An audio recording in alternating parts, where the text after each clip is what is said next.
Hello everyone, this is your tutor from ADZ Biotechnology Education YouTube channel. Today I am going to discuss the Unit 3 of IPR, Bioethics and Biosafety.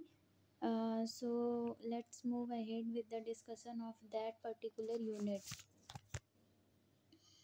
So, in this unit, the first topic in the syllabus is about the bioethics. So, bioethics is the study of the ethical issues emerging from the advances in the biology and the medicine.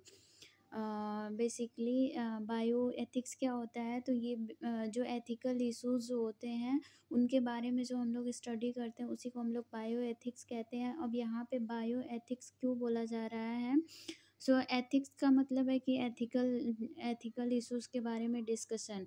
But bio ethics का मतलब यहाँ पे ये है कि biology में जो advances हो रहे हैं, लाइक जो बायोलॉजी या फिर बायोटेक्नोलॉजी में डिफरेंट डिफरेंट टेक्निक का यूज़ करके नई नई चीज़ें बना रहे हैं, मेडिसिन बना रहे हैं, एनिमल क्लोनिंग कर रहे हैं, तो इन सारी चीज़ों से जो एथिकल इशू अराइज होंगे उनकी स्टडी को हम लोग जो है बायो एथिक्स कहेंगे. So in short, bioethics is the study of the ethical issues emerging from the advances in the biology and the medicine. So bioethics जो होता है एथिकल इश्यूज के बारे में स्टडी होती है, जो कि कहाँ से इमर्ज होती हैं. जो एथिकल इश्यूज किसके होते हैं? जो नई नई टेक्निक्स एंड टेक्नोलॉजी यूज़ कर रहे हैं हम लोग बायोलॉजी और मेडिसिन में, उससे. Bioethicists are concerned with the ethical question that arise in the relationship among the life sciences, biotechnology, medicine, politics, laws, and the philosophy. It includes the study of the values relating to the primary care and other branches of the medicine.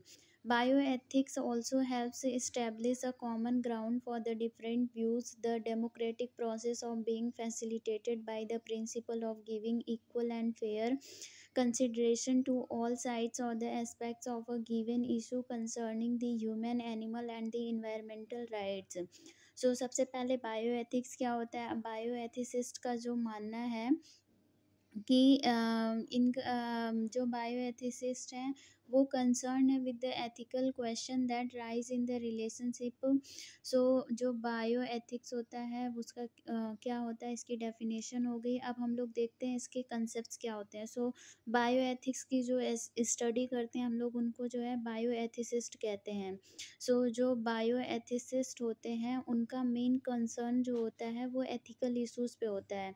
Like जो bio ethicist होते हैं उनका main concern होता है जो ethical issues arise हो रहे हैं उनके ऊपर. लाइक अगर कोई मेडिकल एडवांसेस या फिर कोई नई चीज़ बनाई जा रही है with the help of the advance technology in the field of biology, so उसमें कौन कौन से एथिकल इश्यूज आ सकते हैं उन पर मेन कंसर्न जो होता है बायोएथिसिस्ट का होता है. फिर है हमारा it includes the study of values relating to the primary care and the other branches of the medicine. Bioethics also helps establish a common ground for the different views. ये जो होता है एक कॉमन ग्राउंड को establish करने में मदद करता है जिसके डिफरेंट डिफरेंट व्यूज़ होते हैं. The democratic process being facilitated by the principle of giving. ये एक डेमोक्रेटिक प्रोसेस जैसे कि fair and equitable sharing of all the resources which are arise from the genetic engineering technique. So this is concern with this. So overall bioethics क्या होता है हमारा? So bioethics is the study of the ethical issues that arises from the advances in the biology and the medicine.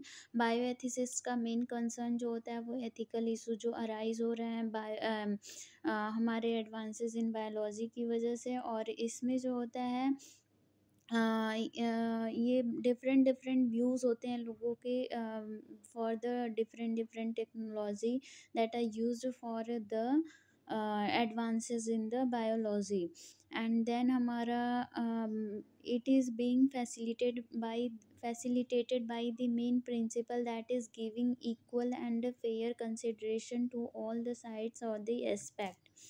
Now the principle of bioethics. So bioethics का principal जो होता है autonomy होता है.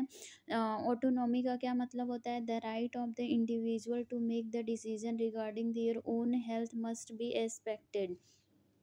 सो बायोएथिक्स का प्रिंसिपल क्या है? Autonomy. So autonomy क्या होता है कि it relies on the fact that everyone on the earth has their right to make the decision over their own health.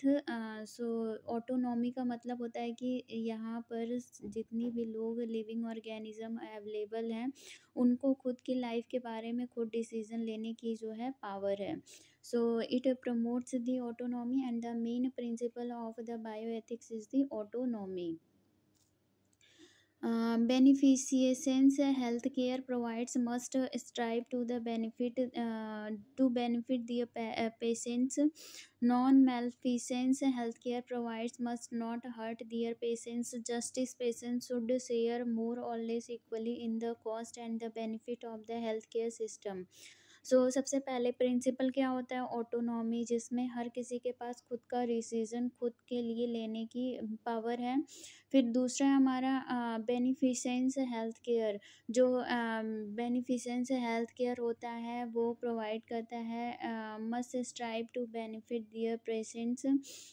And non malfeasance फिशेंस health care provides must not hurt their patients. So जो health care system है उसको ये इतना care रखना चाहिए कि जो रिड्यूस रिप्लेसमेंट एंड रिडक्शन। सो ऐसे टेक्निक का यूज़ करें कि जो पेशेंट है उसको कम हार्म हो, और ऐसी टेक्निक का यूज़ करें कि उसमें उसको फ़ायदा ज़्यादा हो एज़ कम्पेयर टू नुकसान।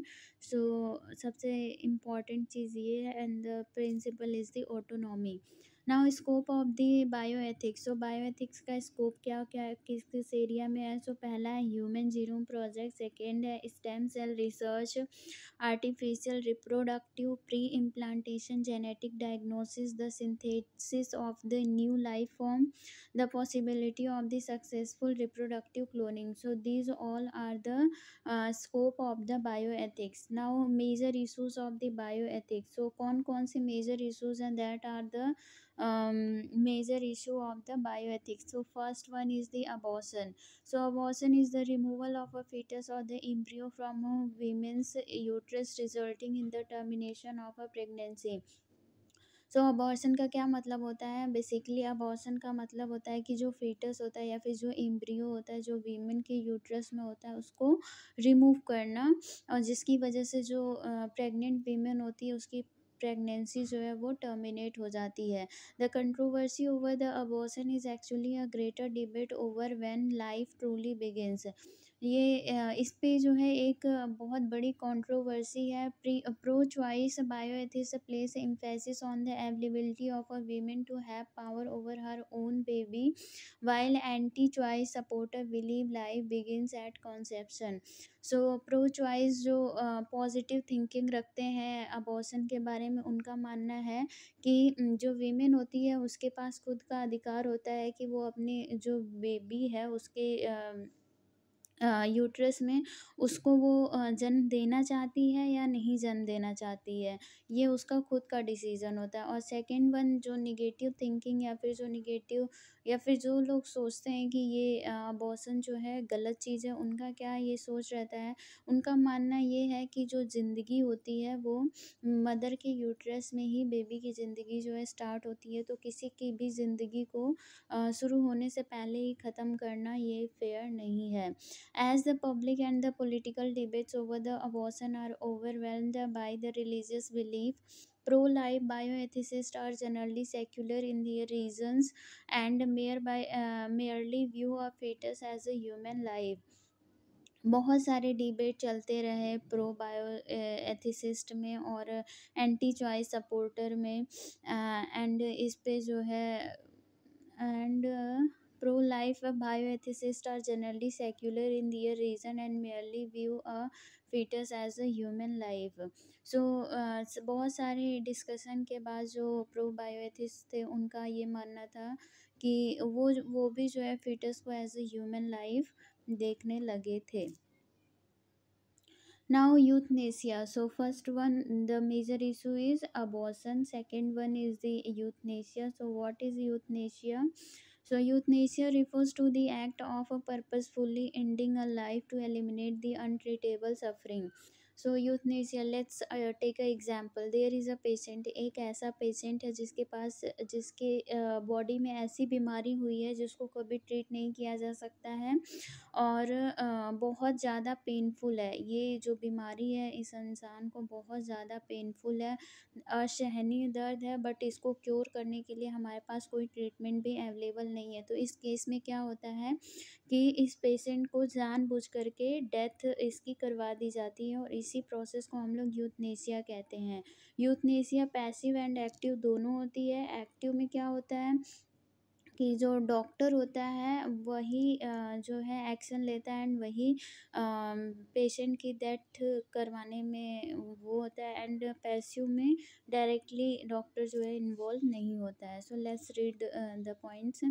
सो euthanasia refers to the act of purposefully ending a life to eliminate the untreatable suffering. It brings up the question of what constitutes a life worth preserving, and what length should be taken to preserve said life. Supporters of euthanasia view the course of action as a relief to the unnecessary suffering if a patient is going to succumb to incurable disease either way. However, the opponents view life as a sacred and fear a slippery slope into allowing the treatable patient to die of their own. सो इसमें euthanasia का मतलब है किसी को अगर बहुत ख़राब बीमारी है और उसका कोई इलाज नहीं है, और उसको बहुत ज़्यादा सफरिंग करनी पड़ रही है इस डिजीज़ की वजह से, तो उसको जो है एनी हाउ किल कर देना इज़ लाइक यूथनेसिया। और यूथनेसिया के जो सपोर्टर है और यूथनेसिया के जो नॉन सपोर्टर हैं उनका क्या मानना है। सो सपोर्टर के अकॉर्डिंग पेशेंट जो है उसको इतनी सारी सफरिंग करनी पड़ती है, और इसको ट्रीट भी नहीं किया जा सकता है, तो इस वजह से उसका मतलब उसको यूथनाइज करना इज़ गुड, मतलब एक बेटर ऑप्शन होता है। बट जो नॉन सपोर्टर होते हैं उनका मानना है कि जो पर्सन सफरिंग से गुजर रहा है उसको छोड़ देना चाहिए, उसकी जब डेथ टाइम आएगी तब उसकी डेथ होगी, but you are not the one who is going to take the decision over ending the life of a person. So this is the view point of the supporter and the non-supporter of the euthanasia. Now, eugenics. So, what is eugenics? Eugenics is a type of DNA manipulation that create the selective breeding to improve the human race. So Eugenix क्या होता है? एक type का DNA manipulation technique होता है, DNA manipulation technique होता है, और इससे क्या करते हैं लोग जो है, डीएनए मैनिपुलेशन टेक्निक होता है तो इसका यूज़ करके लोग जो है अपने कलर का कलर, स्किन कलर, एंड जो जो भी चीज़ें होती हैं सुपीरियॉरिटी चीज़ें लाने के लिए लोग जो है अपनी जीन्स और सारी चीज़ों को चेंज करते हैं, so that they can go ahead in the human race. So अपने ह्यूमन रेस को इम्प्रूव करने के लिए लोग इसका यूज़ करते हैं।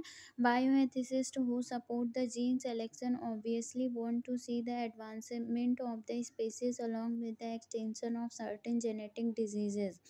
सो जो बायोएथिस जीन सेलेक्शन को सपोर्ट करते हैं वो चाहते हैं कि जो स्पीशीज़ है उसमें कोई नई चीज़ें आए, नए फीचर्स आए, नए कैरेक्टरिस्टिक्स आए, और extension of certain genetic diseases, और उसके अंदर कुछ जो जेनेटिक डिजीजेज हैं वो जो है ख़त्म हो जाए। लाइक यूजेनिक जो है डीएनए मैनिपुलेशन टेक्निक है जिसका यूज़ करके लोग जो है अपनी ह्यूमन रेस को इम्प्रूव करने का काम करते हैं। तो सपोर्टर का मानना है जो बायोएथिसिस्ट होते हैं जो कि जीन सेलेक्शन को सपोर्ट करते हैं, उनका मानना है कि जो स्पीसीज़ है उसमें कोई जो है न्यू फीचर्स कैरेक्टरिस्टिक्स आए, और उसी के साथ साथ जो उसको जेनेटिक डिजीज़ है with the help of genetic manipulation technique it should also be removed from that. So this is about the supporter of the Eugenix. Now, since eugenics has been associated and credited by the Nazis' radical experiment to achieve an Aryan race. Many opponents worry that one race will be deemed inferior and eradicated.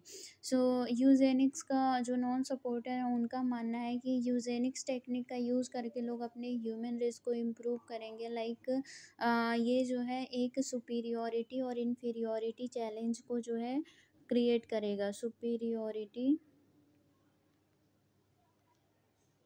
और inferiority challenge को जो है ये create करेगा, जिसकी वजह से जो सोसाइटी में जो डिफरेंसेस होंगे वो काफ़ी बढ़ जाएंगे एंड लोगों के बीच में जो है मतभेद बढ़ जाएगा। सो नॉन सपोर्टर का मानना ये है, this of course is the extreme argument but opponents debates that eugenics could lead to discriminating against certain races, disabled individuals or even the hair color. Now human cloning. So human cloning is the scientific production of an identical human cell tissues or the entire body. So human cloning क्या होता है? It is the scientific production of an identical human cell. Like human cloning में क्या होता है? एक human जैसा same human को बनाना या फिर उसके जैसा डिज़ाइन करना is called the human cloning. Bioethicists that support the human cloning see the benefits of a regenerative medicine in terms of organ or the tissue donation. This would eliminate the risk of a body rejecting a transplant and the issue of scarcity of the organs and the tissues to be donated. Critics fear that the process will produce an onslaught of severely disabled children since the cloning process has not been perfected as well. They fear that cloning humans for their body parts will produce human farming and the killing of the clones for their vital organ. So human cloning जो cloned को support करते हैं उनका मानना है कि एक नया कैरेक्टरिस्टिक्स वाला ह्यूमन को बना सकते हैं, और जो डिसेबल्ड लोग हैं उनकी बॉडी में जो ऑर्गन डिसेबल है उसको ह्यूमन क्लोनिंग के थ्रू उस ऑर्गन को करेक्ट करके उसकी बॉडी में इम्प्लांट कर सकते हैं, और जो ट्रांसप्लांट रेशियो होता है वो भी जो होता है डिक्रीज हो जाता है, मतलब जो ट्रांसप्लांट होता है वो ईज़िली हो सकता है ह्यूमन क्लोनिंग के थ्रू। और जो नॉन सपोर्टर है उनका मानना है कि ह्यूमन क्लोनिंग के थ्रू लोगों का जो है डिस्क्रिमिनेशन बढ़ जाएगा। इससे जो है लोग क्लोन्ड इंडिविजुअल्स ज़्यादा बनेंगे, तो इससे इन्वायरमेंट में भी बहुत सारी प्रॉब्लम्स को देखना पड़ सकता है, because they have non-determined effects. So you will never know what will happen after releasing the genetically modified or the human cloned into the environment. Now stem cell research. So stem cells are capable of multiplying themselves through the mitotic cell division, and embryonic stem cell even possess the ability to differentiate into a range of specialized cell types. So I think you all know about the stem cell. Stem cell is a type of cell that are used to form the different cells, organ, tissues, or the whole organ in the body. So and it has ability to differentiate into a large number of the specialized cell types. This makes them incredibly valuable to disease research. The controversies around the use of these embryonic cells. Supporters see the potential this research has been in curing the disease such as the Parkinson's disease as well.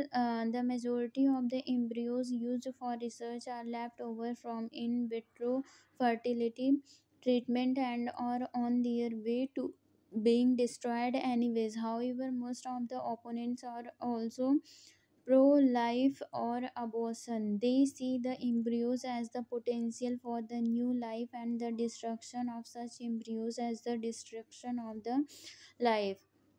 So stem cell से हम ये जो है differentiate करता है different different specialised organ में। जो supporter है उनका मानना है कि स्टेम सेल रिसर्च का यूज़ करके हम लोग जो बहुत सारी डिजीज़ होती हैं उनको क्योर कर सकते हैं, लाइक पार्किंसंस डिजीज़ है, और भी बहुत सारी डिजीज़ जो होती हैं उनको क्योर किया जा सकता है। बट जो नॉन सपोर्टर है उनका मानना है कि जो एम्ब्रियो है वो एक लाइफ फॉर्म होता है, और एम्ब्रियो को ख़त्म करना is like you are removing or killing the life form, so they do not support the stem cell research.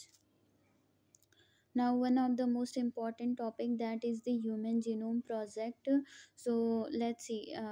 Before that, I want to conclude all the points about the bioethics. So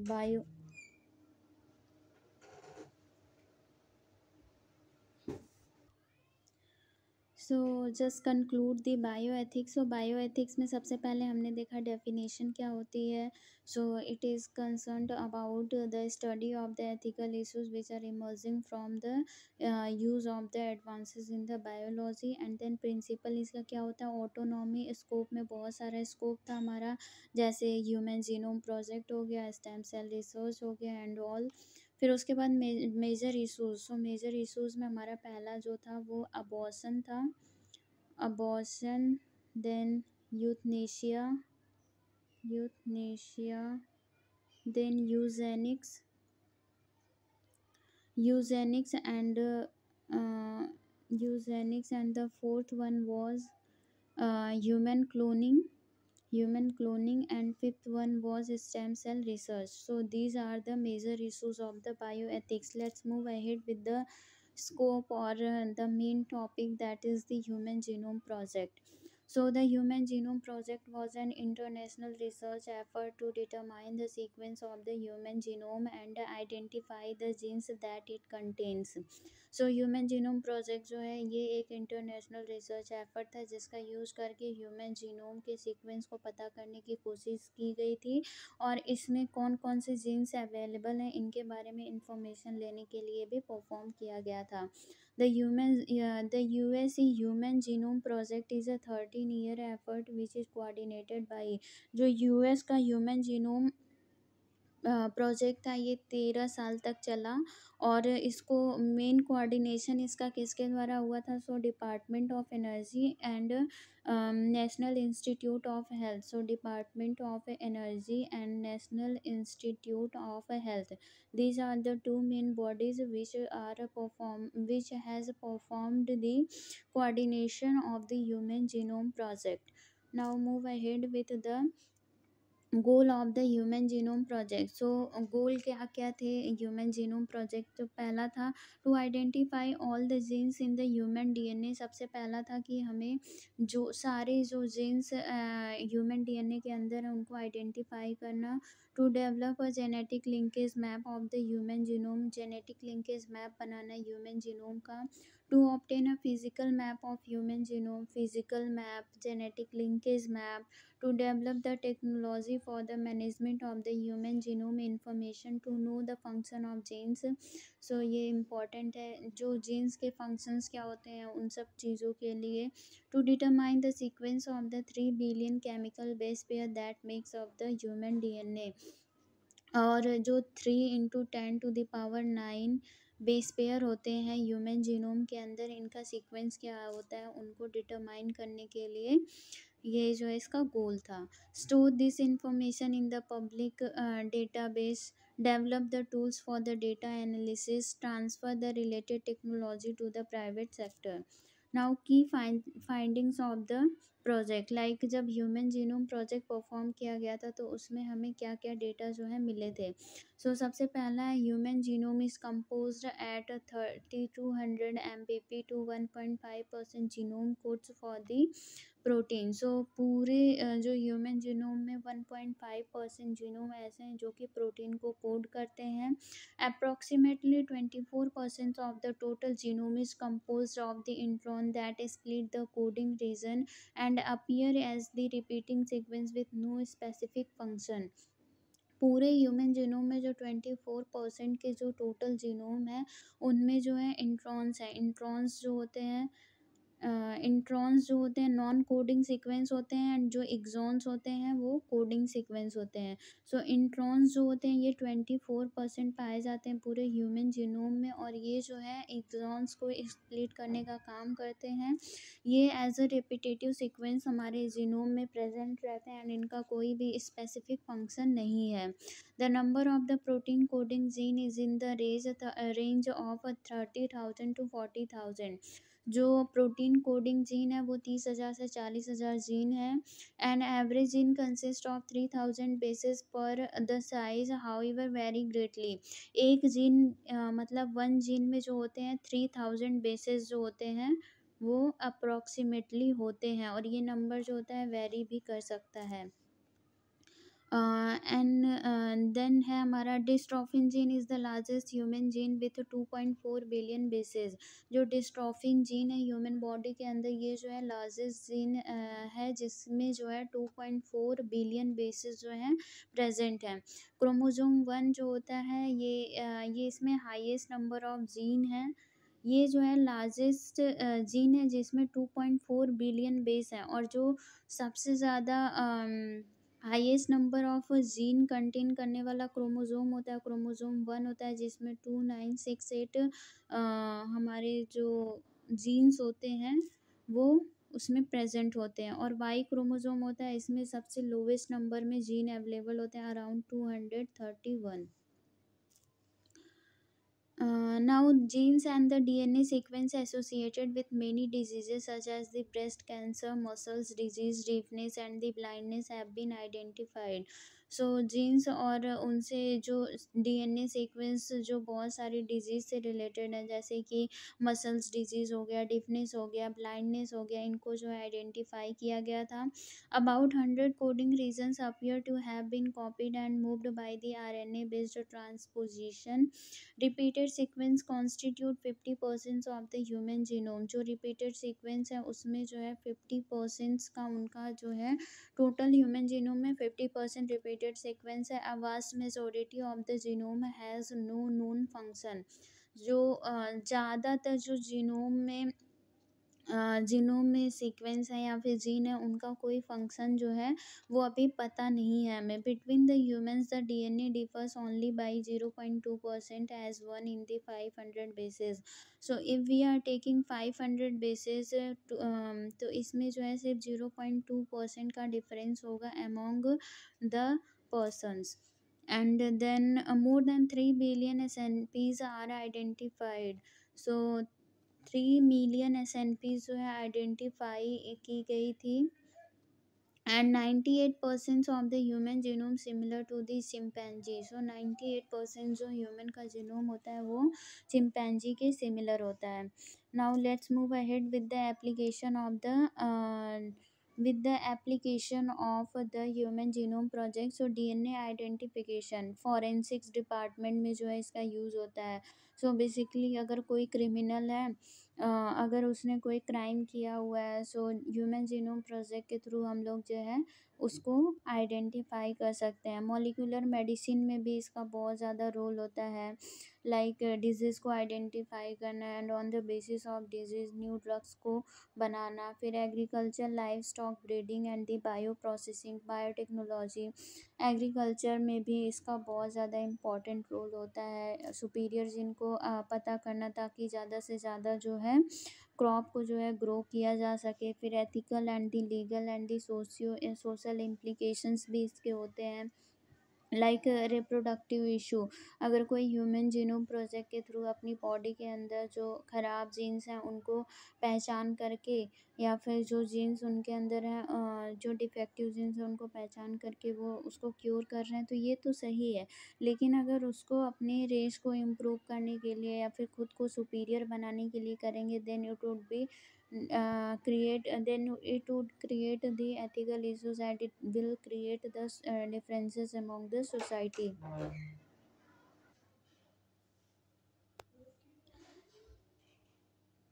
And then the disadvantages, and then all the topic which are included in this I will discuss in the next video. So please go through the PDF which I have provided in the description box as well as in the comment box. So go through all the content. Thank you so much for watching.